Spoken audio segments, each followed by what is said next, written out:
우리 하나님 아버지와 주 예수 그리스도로부터 오는 은혜와 평강이 여러분들과 함께 하시기를 바랍니다. 우리 옆사람, 앞사람, 뒷사람들과 인사해 보실까요? 믿음으로 순종하며 기다리십시다. 인사하겠습니다. 믿음으로 순종하며 기다리십시다. 아멘. 믿음으로 순종하며 기다리는 저와 여러분들을 되시기를 바랍니다. 우리 신앙생활이라고 하는 것은 참된 순종을 배우는 것이라 믿습니다. 우리가 신앙생활 한다 하면서 순종하지 못한다, 우리가 순종을 배우지 못한다라고 하는 것은 이 신앙생활을 어찌 보면 참 잘못된 신앙생활하지 않을까 저는 생각해 봅니다. 오늘날 이 현대사회를 가만히 보면 특별히 우리 젊은이들이 참 그런 도발적이고 또 돌출적인 행동들을 많이 합니다. 틀린 것에 대해서 굉장히 저돌적으로 반응을 합니다. 틀린 거 있으면 반드시 얘기를 해야 돼요. 그러나 우리 과거에 우리는 어떻습니까? 틀려도 좀 조금 더 지켜보려고 노력하고 또 누군가가 좀 바꿔주기를 노력하는 것이 그것이 우리들의 모습이었습니다. 그러나 요즘 젊은이들은 전혀 그렇지 않아요. 아주 굉장히 저돌적이고 또 굉장히 급진적인 그런 청년들을 만들어 놓고 말았습니다. 그런 사회가 우리 사회라고 하는 것이죠. 심지어는 내 뜻이 관철되지 않으면 내 몸을 자해가면서 상해가면서 내 생명을 잃어가면서도 자기 뜻을 성취하려고 하는 모습들을 가만히 보면서 이 사회가 그토록 어려운 사회가 되었구나, 또 힘든 사회가 되었구나 라고 하는 것입니다. 그러니 우리나라의 지도자들, 대통령들이나 또 위정자들이 그 능력이 있고 실력이 있는 사람으로 바뀌었어도요, 굉장히 그 자리에 올라가면 지탄을 받기 일쑤고 또 그 자리에 올라가면 굉장히 아픈 상처만 갖고 끌어내림 당하는 것이 오늘날 사회라고 하는 것을 우리가 배우게 됩니다. 여러분, 그렇지만 이런 모든 것들을 가만히 성경을 되짚어보며 나아갈 때에 성경적이지 못하다라고 하는 것에 결론을 맺게 됩니다. 우리 예수님께서도 심지어 십자가의 고통을 안 받으실 수 있었어요. 피하실 수 있으셨습니다. 충분히 도전하고 그 삶 가운데에 정말 십자가의 그 고난을 받지 않을 수도 있었습니다. 그러나 그것은 성경에 반응하는 순종하는 삶이 아니셨기 때문에 우리 예수님은 하나님 말씀에 순종하는 삶을 온전히 사시게 됩니다. 순종을 통해서 이기는 것이 성경적이기 때문에 우리 예수님은 순종을 몸소 우리들에게 보여주시고 가르쳐주신 분이라는 말씀입니다. 여러분, 우리들도 어떤 문제가 생겨내며 또 어떤 장애가 있다라고 하면 그것을 우리가 사랑으로 미움을 이겨내야 될 줄 믿습니다. 미움으로 계속 살다 보면 어느새 그것이 증오가 되고 욕심이 되고 그것으로 인해서 내 삶이 피폐해질 수밖에 없다라고 하는 것이죠. 여러분, 분노와 폭발로 이기는 것은 어떤 것도 정당화될 수 없다라고 하는 것이죠. 여러분, 우리가 하나님 말씀에 순종하는 태도를 온전히 보여야 될 줄 믿습니다. 교회에 순종하는 태도를 배워야 됩니다. 근데 여러분, 우리는 어떻습니까? 순종이라고 하면 누군가의 밑에 들어간다고 생각해요. 순종한다라고 하면 내가 고개를 잔뜩 숙이고 내가 저 사람의 종이 되었다라고 생각하는 경우가 너무 많다라고 하는 것입니다. 여러분, 순종은 굴욕이 아닙니다. 순종과 사랑을 통해서 이기는 것, 그것이 바로 복음이라고 하는 사실을 우리가 반드시 깨달아야 됩니다. 이 모습이 바로 그리스도 예수의 모습입니다. 우리가 예수 그리스도를 믿고 따를 때에 세상 사람들은 우리를 향해서 성도라고 이야기할 때도 있고 그리스도인이라고 얘기를 합니다. 오늘날 많은 가까운 사람들은 우리를 믿는 사람들이라고 얘기를 합니다.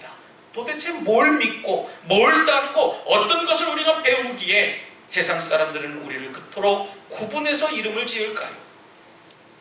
우리는 예수님의 발자취를 따르고 예수님이 우리들에게 말씀하신 그 명령을 순종하면서 살아가는 것, 그리고 우리가 닮을 대상은 사람이 아니라 예수 그리스도가 되어야 되기 때문에 많은 사람들은 우리를 기대하고 있다는 것이죠.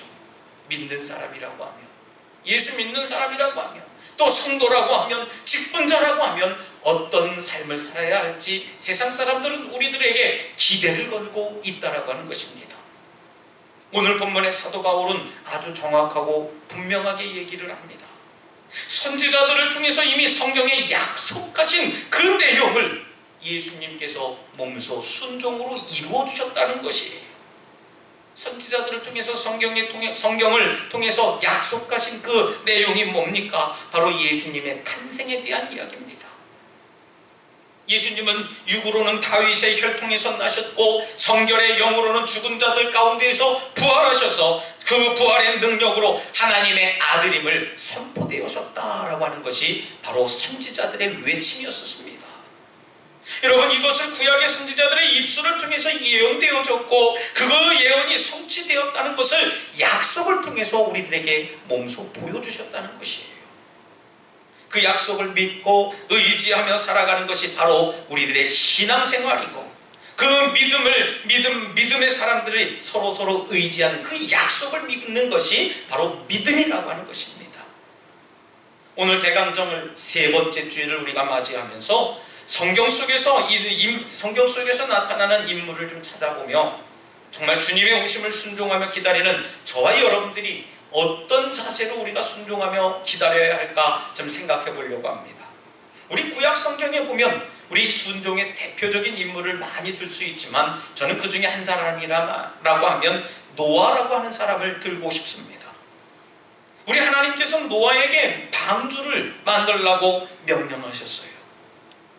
방주 하나 만들어 줄 수 있니? 아니, 시간 되면 만들어 줄 수 있겠니? 이렇게 부탁하거나 이렇게 권하지 않았어요.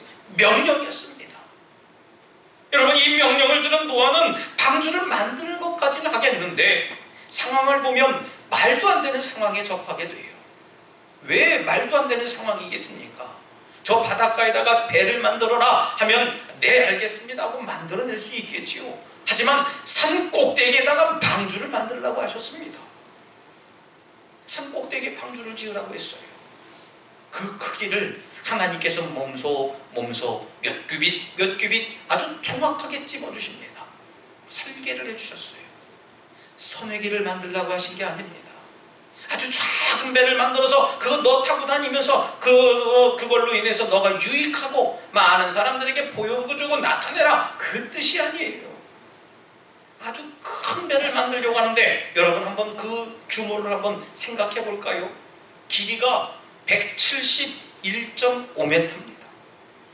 171.5m면 약 간은 잡아서 200m 조금 못 미치는 거리가 되는데요.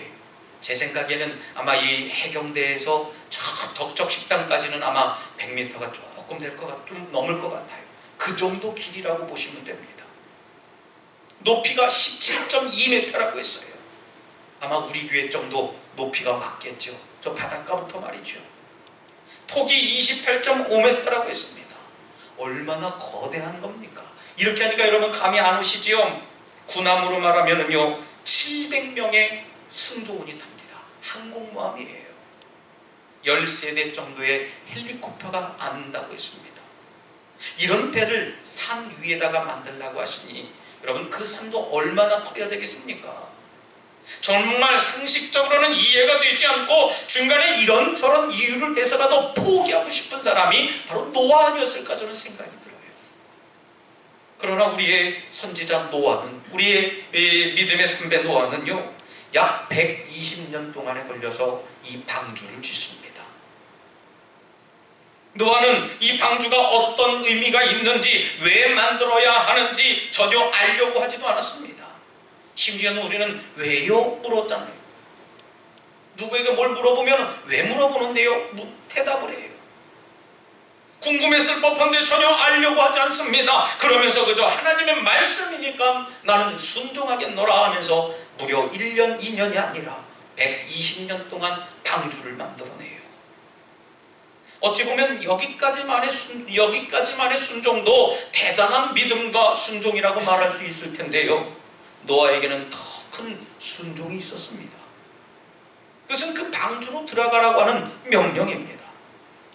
짐승을 이야기하시면서 선한 짐승은 몇 쌍씩, 악한 짐승은 몇 쌍씩, 그리고 거기에다가 음식을 집어넣는데 이건 하루 이틀 먹을 식량이 아닙니다. 짐승이 먹는 그 식량까지도 실어야 되니 얼마나 노고가 있었겠습니까? 아마 인간적인 생각이라면 도대체 비가 얼마나 오려고, 아니 이 산 꼭대기에서 이 배가 뭘 어떻게 하려고 이 방주에 들어가서 뭘 하라고 하시는 걸까? 아마 저 같으면 의심에 의심을 하지 않을까 생각이 듭니다. 사랑하는 성도 여러분, 순종은 우리의 머리로 하는 게 아닌 줄 믿으시기 바랍니다. 아무리 내가 상식적으로 생각하고 과학적인 증명이 되고 아무리 세상 사람들이 그건 아니라고 얘기를 해도요, 하나님이 오케이 할 때에는 그것이 순종인 줄 믿으시기 바랍니다. 우리가 순종은 그렇게 순종하는 거예요. 하지만 우리는 어떻습니까? 세상 사람들의 말에 너무 민감하게 반응해요. 세상 사람들이 나를 보면 뭐라고 얘기하면은 그렇게 말하면 어떻게 해요? 여러분, 세상 사람들의 말은 중요하고 하나님의 말씀은 전혀 중요하지 않습니까? 여러분, 우리 신중하게 믿음을 가지고 생각해 봤으면 좋겠어요. 여러분, 순종은 하는 척하는 사람들에게 결국 실망을 가져다 주고 좌절하게 만들고 의심하게 되므로 불순종의 결과를 낳게 합니다. 우리가 순종하려고 하면요, 핑계하지 말아야 돼요. 예, 하겠습니다 했으면요, 그것만 바라봐야 돼요. 믿습니까? 그것이 바로 순종입니다. 우리는 순종한다고 하면서 우리의 생각과 마음을 거기에 첨가시킵니다. 갖가지 이유를 대기도 해요. 어떤 때는 게으르기도 합니다. 여러 가지 핑계와 이유를 대요. 이것은 순종이 아닙니다. 내 생각대로 하면서 하나님의 생각을 첨가시킨 그 순종을 하나님께 어떻게 드리려고 하십니까? 사랑하는 우리 성도 여러분, 우리의 믿음과 순종도 노아의 순종처럼 하나님 말씀에 묻지도 마시고 따지지도 마시고 절대적인 순종을 통해 하나님께 영광 드러내시기를 주님의 이름으로 부탁드리겠습니다. 우리 예수님의 순종을 한번 또 보겠습니다. 우리 예수님의 생애는 처음부터 끝까지 하나님의 뜻에 철저하게 계획된 분이세요. 그분의 삶은 십자가의 사명으로 죽음을 책임지는 삶이었습니다. 또한 삶으로 거기서 끝난 게 아니라 부활 승천하셔서 지금도 우리와 늘 동행하시고 지금 수천 년이 지난 이 시간까지도 하나님의 역사를 우리들에게 보여주고 계시는 분이세요. 여러분, 이것이 바로 예수님께서 겟세마네 동산에서 피가 땀이 되도록 기도하셨던 이유입니다. 뭡니까? 바로 죽음이라고 하는 것이죠. 누구도 죽음이라고 하는 단어 앞에서는 굉장히 겸허해질 수밖에 없고, 누구도 이 죽음이라고 하는 단어 앞에서는 두려움과 생각이 많아질 수밖에 없는 것입니다. 만약에 예수님께서도 겟세마네 동산에서 하나님께 순종할 마음이 없었더라면요, 그토록 괴로워하지 않을 거예요. 도망가면 되니까 말이죠. 순종 안 하면 되니까 말이죠. 아이, 내가 하기 싫은데 뭔 말씀이 많으십니까 하나님? 내가 싫어요 아버지. 아버지의 말을도 내가 싫으면 그만이라는 것이에요. 십자가의 책임을 느끼지 않으셨다면 그렇게 피와 땀을 흘리지 않으셨을 거라 저는 생각합니다. 오늘 우리 사회와 교회는 진정으로 순종하며 책임지려는 사람이 없다라고 하는 거예요. 여러분, 우리 교회를 위해 저와 여러분들이 책임을 져야 될 줄 믿습니다. 목사만 책임지는 게 아니에요. 여러분, 목사가 이 교회 주인입니까? 예수님이 주인이시지만 그 주인을 우리가 따라가면서 주인의식을 갖는 것이, 주인의식을 가지고 이 교회를 이루어가는 것이 저와 여러분들의 사명이라는 거예요. 그러니까 우리 교회가 지금 약 내년이면 이제 120년을 지나가게 되는데 120여 년의 역사를 우리 교회가 이끌어가는 것 아니겠어요? 아마 목사 혼자 이 교회 주인이다 이리 후들고 저리 했으면은요, 아마 이 교회는 온전히 남아있지 못했으리라 생각이 들어요.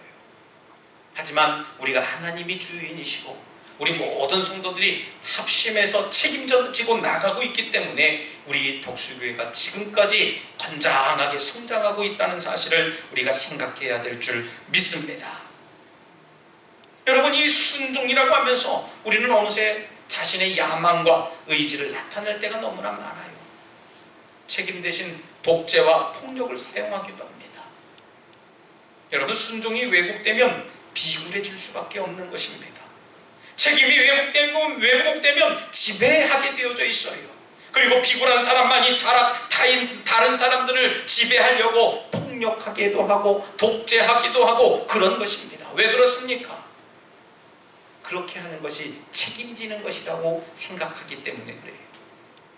여러분, 우리가 책임질 수 있는 유일한 방법은 순종할 수 있는 방법인 줄 믿으시기 바랍니다.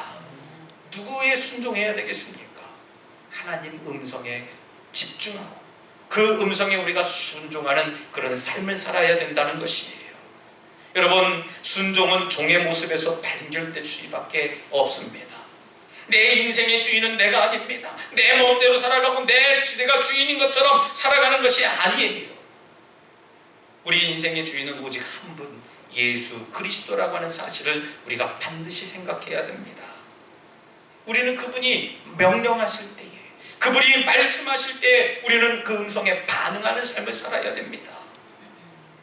많은 사람들에게도 우리 예수님은 보여주셨어요. 종의 모습으로 사는 모습을 보여주셨습니다.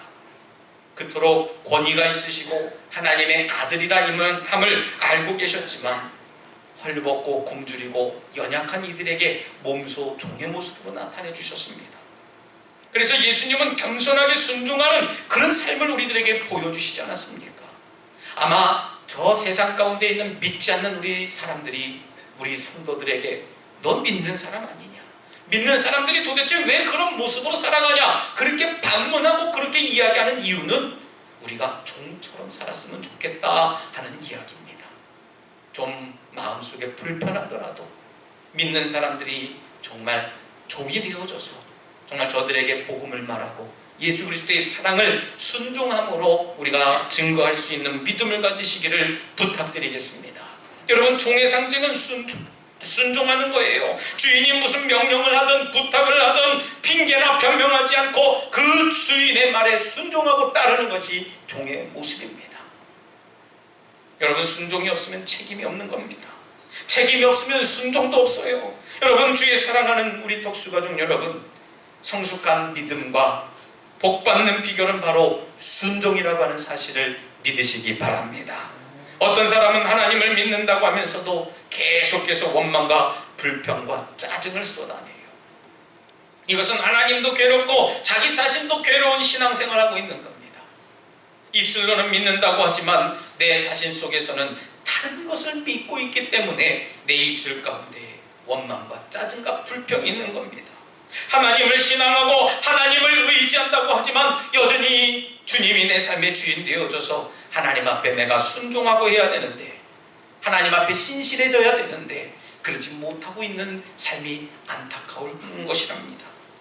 여러분, 순종은 하나님의 약속과 하나님이 약속하신 복을 맛볼 수 있는 유일한 비결이고 하나님의 뜻을 이루어가는 방법이라고 하는 사실을 깨달으시기를 바랍니다.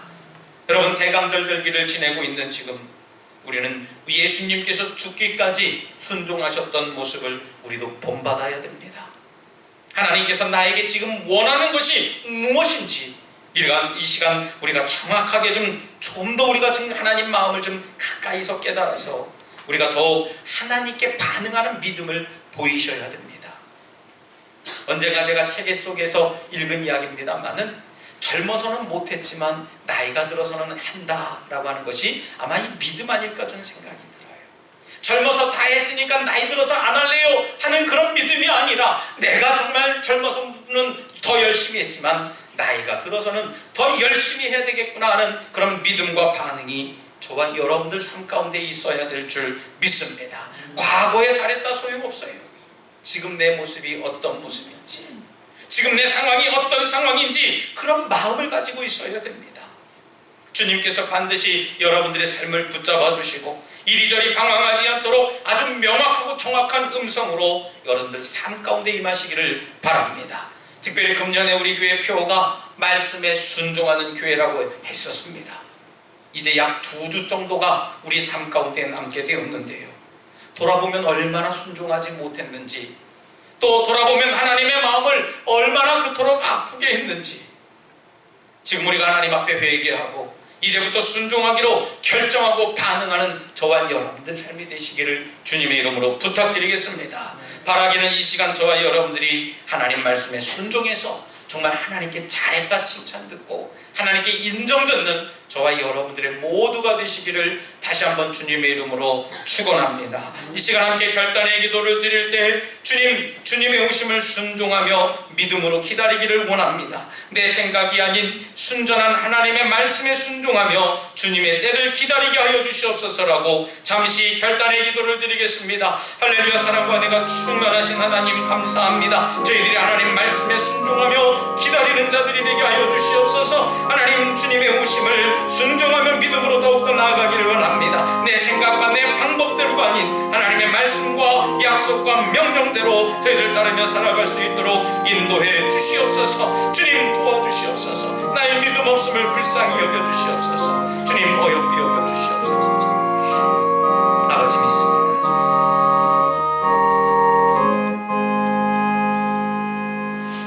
하나님 아버지 감사합니다. 이 시간 순종할 수 있는 믿음을 주시고 그 믿음의 열매를 바라보게 하신 하나님께 감사를 드립니다. 저희들도 예수님처럼 순종하는 믿음을 주셔서 하나님의 나라가 이 땅 위에 임할 때까지 순종하며 살게 하여 주시옵소서. 감사드리며 예수님 이름으로 기도드리옵나이다. 아멘.